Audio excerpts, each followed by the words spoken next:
Hey guys, Collect the Magic back here again, and I'm here with my friend Brett, and what are we doing today? We are here to play some board games. Board games! This is the first ever episode of The Board Room. Now there's a couple things you're going to notice right away. No, we're not playing all of these games, we're just going to pick one, but we have a lot to choose from, some really great games. You may notice the audio's not quite there all the way yet. That's because I only have one lapel mic, and it's not going to be good enough for the both of us. So until I get a second one, we're just going to use my boom mic, and it's still going to give you good audio, so I'm not too worried about that there. But we need to decide what game we're going to play. But what we're going to do every week or whatever, it's not going to be the only thing on this channel, but it's going to be one of the things we do is we're going to play a game, we're going to show you how to play it, we're actually going to play it, and then we're going to tell you what we think. So we need to pick a game. So we just grabbed a bunch off of my game shelf, and what's this one? We got Trump the Game.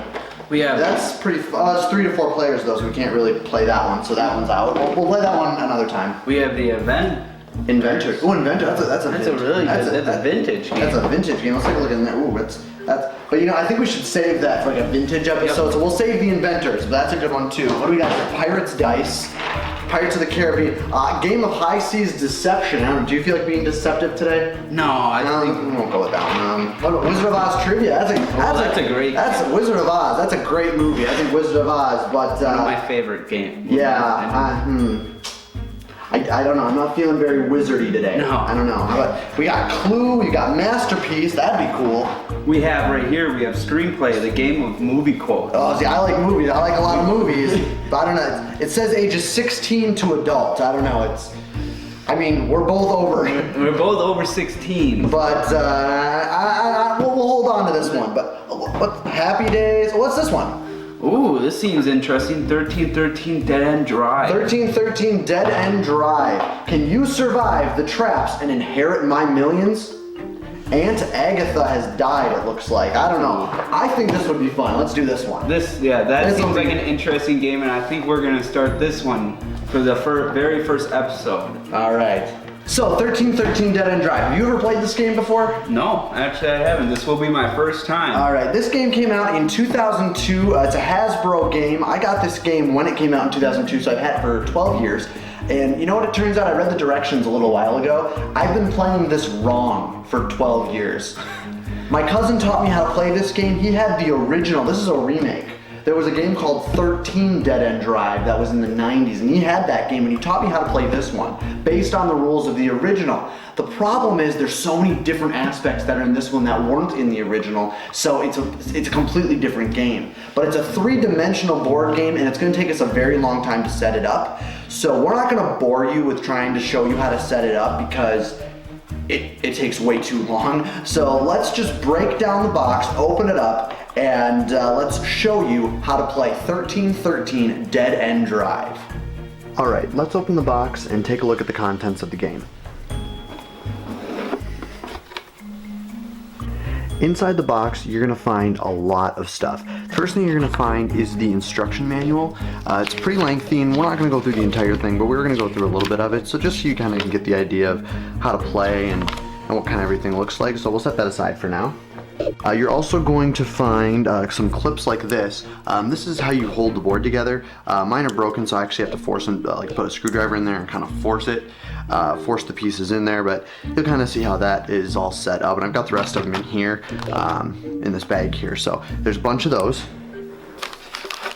You've got 2 different types of cards. You've got these 1313 Dead End Drive cards. These are called trap cards. And then you've got these air cards, which have all the different characters on them. You have, I put everything in a bag. It doesn't come in a bag, but if you're gonna play the game, I definitely recommend putting all your contents in a bag. You have a bunch of stuff in here. You've got some traps. There's 5 traps. I just have 2 of them here. There's more in the bag. Like this is the stairs and this is the fireplace, but there's actually 5 traps total. There's also a boar's head, a safe, and a suit of armor. You're also going to find 16 pawns that look just like this, except they're all different characters. This guy's the butler, his name is Smothers, so he's not the only one in the game. There's 16 others, and they all come with their little stands like this. You're also going to find 20 of these little money bag tokens that say $1 million on them. These go on the Aunt Agatha's will card, which you can probably see it in the box. I'm going to show it to you in just a second. The next thing you're going to find is the will itself. It has all 16 heirs, spots for their money, and also the Pet Pals retirement home. So this is a really good thing to have. It's a key part of the game, so you want to make sure you don't lose this.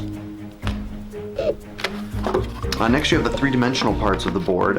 These parts kind of piece together. This is the back walls of the mansion, and they just kind of piece together on the sides there. So it is kind of it is a three-dimensional game. It does piece together just like that. The fireplace goes right in the middle here. But yeah, so you get 3 wall backs like that. And finally you have the board itself, so let's open it up and see what it looks like. So we're going to open this up here. Okay, now you can see most of the board here. I'll move the board around so you can kind of see it with the camera here, but it's broken up into 5 rooms. You have the great room, you have the trophy room, the vault room, the parlor room, which is right in this area of the board. It's kind of hard to see, so now you can see parlor room, and then the art room, which goes right up here. Now I'm going to quickly put the board together just so you can see, but those little black clips I showed you, they're going to go in the holes right on the 4 holes up there, and the pieces are going to piece together. The instructions show you how to piece it all together, and then it also shows you kind of how the traps all fit into place. Most of the traps just kind of sit and rest on the board. Some of them actually pop into place. It's not too difficult, but it's going to take a little bit of time. So let me get this all set up, and then I will show you the rest of it. Alright, as you can see, the board is pretty much put together. I actually don't have one of the clips for this end of the board, so it's just kind of hanging there, and I don't want it to fall over, so I'm just going to let it hang there. Your game should go together a lot easier than this. Then after I did that, I went ahead and I set up the fireplace, and I attached the fireplace to the rest of the mansion. It's kind of falling apart there. I attached the mantle there to the back wall. I attached the stairs to the back wall, and the boar's head just kind of hangs on the shield, and I snapped that shield into place as well. Then I attached the last 2 remaining traps. I put the suit of armor right here on its spot in the parlor room, and then in the vault room I went ahead and put that safe. Inside that safe is a little metal piggy bank that falls out onto the players. So that's in there for now. I'm not going to show it to you. You'll see it during gameplay, I'm sure. Then what I did, just to save a little bit of time, and you didn't have to watch me do it, is I took all of the pawns of the heirs and I put them on their bases, and I set them in the middle of the table. And it doesn't matter where they're set in the middle of the table, as long as they're all on a chair in the middle of the table. It doesn't matter what chair. And then you also need your 2 dice. We're just going to set those, let's set them right here. Okay, the next thing you have to do is you have to set up the will, and this is going to sit on the side of the table away from everybody, so I'm just going to kind of push all these out of the way here just so you can kind of see how to do it here. There are 20 little pieces of the money, 20 of these little pieces, and what you do is you set them up on the heirs on here. So the instructions state that you need to take 4 of them, and you need to place them on Spritzy. You need to take 2 of them and put them on Sedgwick. I have no idea why, because I've played it where everybody starts with 1, but it doesn't really matter there. And then everybody else just kind of gets 1. So I'll just fill out the top row here so you can see. I'm not going to fill out the whole thing. So that's, and you just fill it out. The Pet Pal retirement home down here stays at 0. You don't want to put any tokens on that. So then this will be set up. As the people get knocked off, their money is going to transfer down to the next person. Now if you get your people out of the mansion, you get to claim their money. So you want to make sure that you're keeping track of this. This is a very important aspect of the game, because you don't want to knock somebody off that's in your hand that has too much money necessarily, because you could lose all that money. So you just want to keep that in mind, things like that. But this is a very critical part of the game, so you want to make sure this is set up correctly, and you want to make sure that it's in a part of the table where everyone can see it. Alright, the next thing you want to do is you want to take the 2 types of cards and you want to separate them into 2 piles, and these will sit in front of the board, but I don't have a whole lot of room here, so I'm just going to put them here just so you can see it. And what you're going to do is you're going to take the 16 air cards first, and you're going to shuffle them up. And depending on how many people are playing, the instructions state you give different amount of cards per person. In this case, because it's a 2-player game, in our case, we're doing 6 cards per person. So what you want to do is you want to deal them out until you got that. Any leftover ones just set to the side of the board. And what you're going to do is you're going to take a look at your hand, and in this case we've got these are the heirs that we want to get out of the mansion because these are the ones that are going to give us money. Now we're still controlling all of the pawns on the table, not just those in our hand, but these are the ones that we want to focus on because these are the ones that are going to give us money. The next type of cards there's 32 of them, and they're called trap cards. Now the first thing you want to do is you want to look through the deck and you want to remove the card that says clock strikes midnight. So let me just look through here and find that card. There it is. We're just going to set that down. And what we're going to do is we are going to shuffle these cards, okay? So you shuffle all 32 of the trap cards, thoroughly shuffling. And the instructions state that you take the clock strikes midnight card and you place it on the bottom. But if you want to do what we did, we wanted a little more random effect to the game. We actually shuffled it into the deck. So it makes it a little more random feel to it. You never know when that clock strikes midnight card is going to come up. But if you're a beginner at this game, I would suggest putting it on the bottom of the deck just because then you know exactly how much longer is in the game, and it makes it a little less stressful your first time playing. But if you want to do what we did, go ahead and shuffle it into the deck. Now we had a few hiccups while we were playing. You'll see that while we're playing, we had a few hiccups, and that card came up relatively early. But what we decided to was just to shuffle it back in so we could continue the playthrough. And if that happens, that's totally your call. So just keep that in mind that if it is shuffled in, it might come to the top of the deck or fairly early in the deck. Now I want to talk about the 5 types of trap cards in the game. The first ones that there's going to be are going to be the cards that let you move any pawn to any room in that mansion. So for instance, this one here says move any pawn to the art room. So you'd play that card and then you could go ahead and move any of these pawns up here to the art room. This one says move any pawn to the vault room. So you could play that card and move any pawn over to the vault room. I just knocked down a pawn, I'm not going to worry about it. The next type of card is the take a new heir card. Remember when we were dealing out the heir cards, we had some leftover ones. Well, we just set them to the side. If this happens, you literally just take an heir card from the top of the pile. If there are no more heir cards, what you have to do is randomly take one from the other player, and that heir card becomes yours, and now you're focusing on getting them out of the mansion. So with a larger game, there aren't going to be any heir cards out the side of the board or any left over, so you're just going to have to take it randomly from somebody else, and it's a good aspect to the game. I prefer doing the randomizing it where people are around the table, but if you can't do that, that's totally fine. You can just take heir cards from the side of the table. The next one is run for it cards. Now in this indication, you're going to play this, you're going to take both dice, and what this card indicates is that you're going to roll the dice, and what you're going to do is you're going to combine that total and move a pawn anywhere you want. So this works really well if you're trying to get somebody out of the mansion or you're trying to get somebody on a trap. It works really well to give you that little extra boost, especially if you had a low roll during your turn. The next type of card is the trap card, the actual trap cards themselves that let you spring traps, and I just have 2 examples here. This one, for example, each one lets you spring one of 2 traps. You can't spring them both, but this one is the boar's head or the armor. So you could play this card, and then you could play either the boar's head or the armor here. And as long as you've got a pawn that's on the footprint space, here I'll show you this one over here because it's easier to see on the safe here. As long as they're on a footprint space, you can play that card as long as they're on the same trap, and you can kill them off. You can play as many cards as you want on your turn as long as the circumstances are right that you can play those cards. This was another spring a trap card, and it's fireplace or armor. So they always have one of 2, so it gives you that little indication. And finally, there's also a wild trap card. So this can let you spring any trap at all. So this is really helpful. If you have a lot of wild cards, it really, really, really is helpful. You don't have to keep waiting for a particular trap card to come up. The object of 1313 Dead End Drive is to collect the most money bag tokens that are here on the wheel, and you do that by moving the heir pawns that match the ones in your hand that we talked about earlier, and you want to move them out of the mansion. So let me just move this out of the way.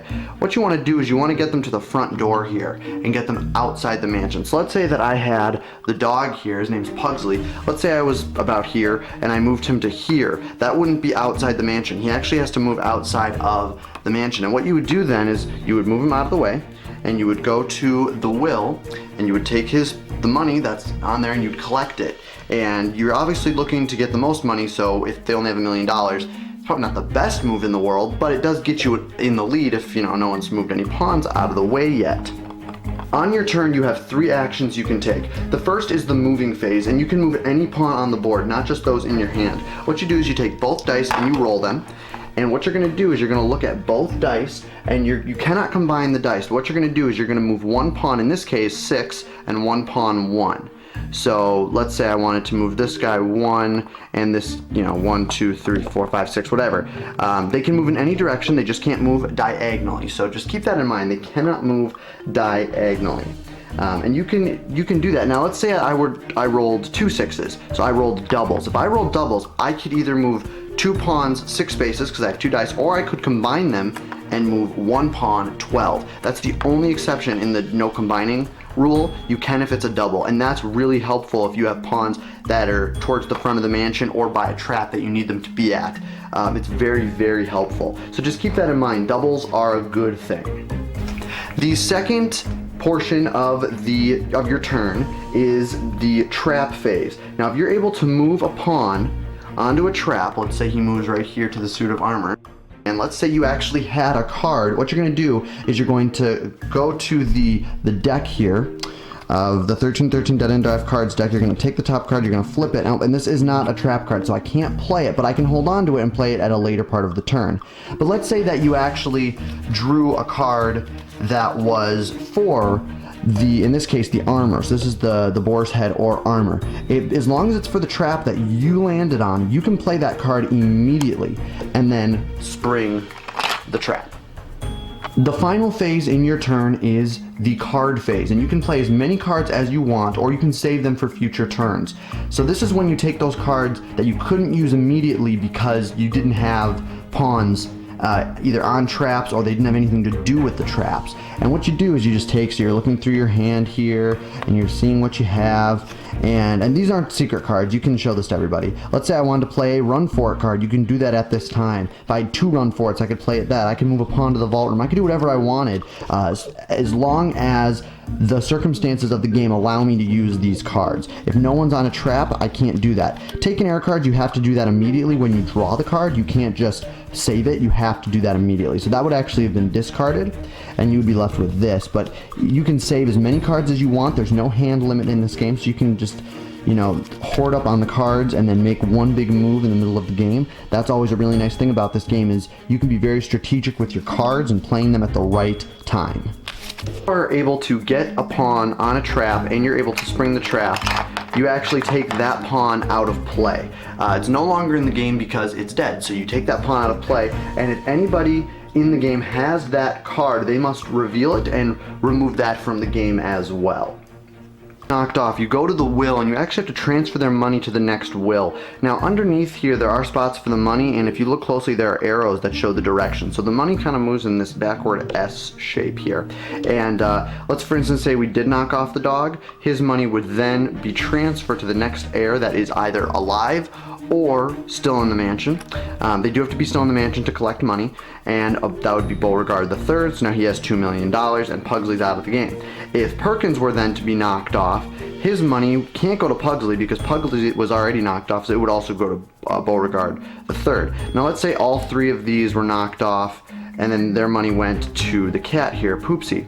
If she ends up getting knocked off, there's nowhere else to go, so the money gets transferred to the Pen Pals retirement home, and that money is then out of play. And that's not necessarily a good thing. I mean, if you have no one in the bottom here is in your hand, and you figure the other person has it in their hand, yeah, sure, knock these guys off, get that money out of play, so you don't got to worry about any transfers of money. But in relative speaking, the Pet Pals Retirement Home, you kind of want to keep it at 0, because then you don't got to worry about losing any money at all. So that is the will, and that's how the money transfers work.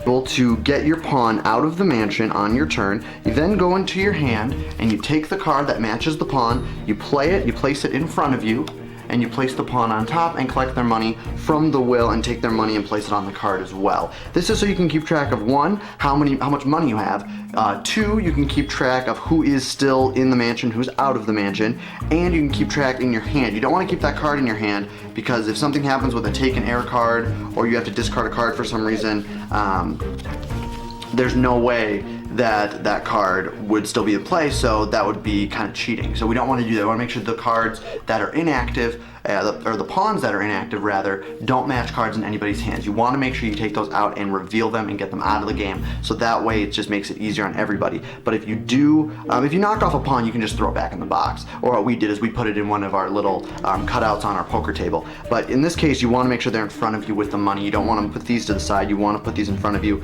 so it's just easier to tell who is winning. Playing the game, and all of a sudden on your turn you have to pick a trap card, and it is the clock strikes midnight card. That does signal the end of the game, and both parties count up how much money they have managed to get out of the mansion by taking their pawns out, and the person with the most money is the winner. Sounds like a pretty fun game, right? Yeah. All right, let's do it. Let's open it up. Let's open it up. Let's see. Okay, we don't need that. Gaming manual. Gaming manual. And Agatha's will. That's good. The board. Whoa. There's a lot of parts in this, so we're gonna have. Like I said, we're not gonna bore you trying to get this thing together. We're gonna put it together, and we'll cut to that. So let's cut to the game being together right about now. Yay! It's all set up. No, that's just the magic of editing that I can do. But it does take a while to set up, so just keep that in mind. It took us about, what, 20 minutes to set it up? Yep, about 15 to 20 minutes. And a lot of these pieces, I'm missing a couple of the stands, and I've actually taped some of the cardboard pieces together from wear and tear on the games because I've played it for so long. So let's get started. First things first, we need to take the Clock Strikes Midnight card and we need to shuffle it into the events deck, or whatever kind of card this is. So I'm just gonna stick it in the middle. And Brett's gonna watch and let you know if there's any funny business here. I'm just gonna shuffle it in. Now the instructions do say to place it on the bottom, but for the sake of this video, I'm gonna mix it in because I don't want this video to drag on forever. No. So we're gonna make it more random, and it's more fun. You never know. We're gonna when make it more mysterious. You never know when the game's gonna end. So would you do me the honors and cut the deck for me? Yep. Perfect. All right. Now, when you actually do play this game, you're going to want to be on opposite sides of the table, not sitting behind it, but we're doing this so you can see it. So we're suffering for you. We want you to be part of the game. We want you to be feeling part of this game. Yeah, and that's something we're going to talk about later too, is maybe getting you guys in on the games, but that's going to matter of scheduling. So if we can get you guys to be a possible third player in another game, one of the options we were thinking was the Trump game. Maybe we can do that, but it's going to be a scheduling thing. So that'll have to be one where, because we have conflicting work schedules and school schedules. So right now I'm shuffling up the air cards, and it says in the directions that each of us gets 6 in a 2-player game. So we have 1 for Brett, 1 for me. Now we can look at these cards, but you don't want to let the other player know what you have. Remember that. And I think this would be 6, correct? Yep. Okay, we're gonna take the rest of the air cards and place them down in front. We're gonna take a look. Now we have this nice little gaming table, so we have little cutouts here that I can keep my cards in, and he's not gonna be able to see it. So I'm just gonna take a look. Now remember, you're not just moving the people in your hand, you're also moving everybody, so just keep that in mind. Now, I'm gonna take a look at who I have here. Okay, all right, set those there. I think we're ready for the first turn. Are you ready? Yeah. So to start the game, each of us is gonna take a die. We're gonna roll it. Highest number goes first. I got a 2, he got a 6, Brett's gonna go first. So Brett, whenever you're ready, roll the dice. Let's take our first couple turns of 13-13 dead end drive. You got an 8. He got an 8, a 4 and a 4. So remember, you did not get an 8, but you did technically, and this is cool, I'm glad this happened. He rolled doubles. So he has a choice. Usually you have to do 1 pawn for 1 die and 1 for the other. So you have a choice. And it is really early in the game, so you can move 2 pawns 4 or 1 pawn 8. What would you like to do? I'm actually gonna move 2 pawns 4 times.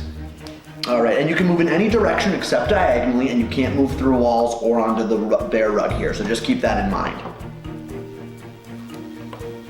All right, looks like he moved Spritzy over towards the parlor room, and it looks like he's also gonna move Clay over in the middle of the room. Now, there are also secret passages, and if you can land on a secret passage, you can go to any other secret passage space on the board. So remember that. So now I'm gonna go. I got a 4 and a 2. So I'm gonna go ahead and move the doctor, Charity. I'm gonna move her 2. And then I'm gonna move, just see quick. Let's see.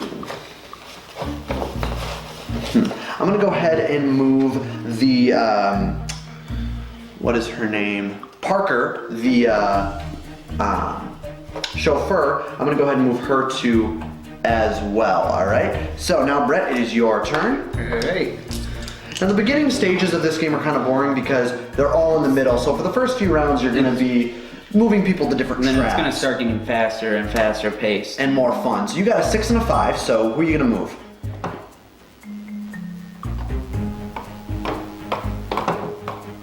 Moved Spritzy, another is moved her into the, looks like the art room. And who else are you gonna move? The butler. 5. All right, now, you're on an aerospace. Remember, this also counts as a space, so he is now on the opportunity to get him onto a trap. But you can't spring the trap unless you have a card. So now it's my turn. I got a 6 and a 3. I'm gonna try to move Parker a little bit closer here. So we're gonna go 1, 2, 3. And then I'm gonna maybe move, I think this grandma, I think her name is Lulu. I'm gonna move her 1, 2, 3, 4, 5, 6. Move her towards parlor room and certain doom maybe. So Brett, your turn. 2 and a 1. A 2 and a 1. So what do you wanna do? You get a 2 and a 1. Nope, you move right up on there. All right, so now he's moved the butler onto the fireplace. So you can take one of those cards, and these aren't secret cards. What'd you get?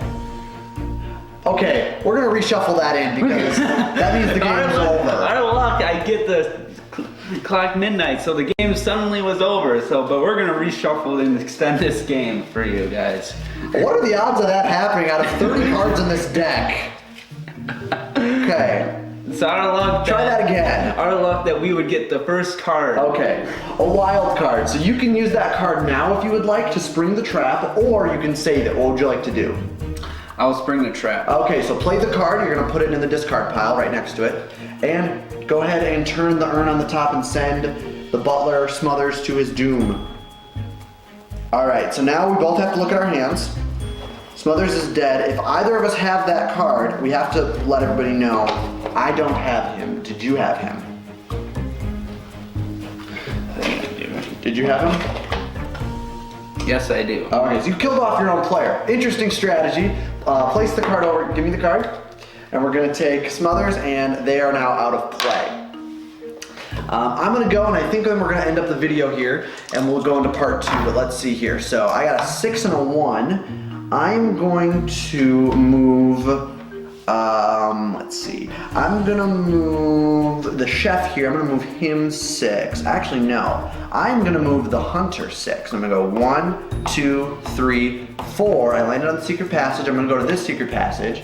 That's 4, and I'm gonna go 5, 6, and I need a 1. So I'm just gonna make this easy, and I'm just gonna move the doctor on 1 there. Okay. So I think that's gonna wrap up this video. We did some turns. One person got knocked off, and there's one thing we forgot to do. Anytime that happens, we have to go to the Agatha's Will board, and we have to take the money and move it to the next player on the board. So in this case, it goes to Charity, the doctor. So now she has $2 million. So right now, Spritzy has 4 million, because you have to start her out with 4, I don't know why. Sedgwick has 2 million, and Charity has 2 million. Everybody else has 1 million, and the Pet Pals Retirement Home is currently at nothing. So that's gonna do it for this episode of The Boardroom. Tune in next time for the next few turns of 1313 Dead End Drive. See you later. We'll see you then.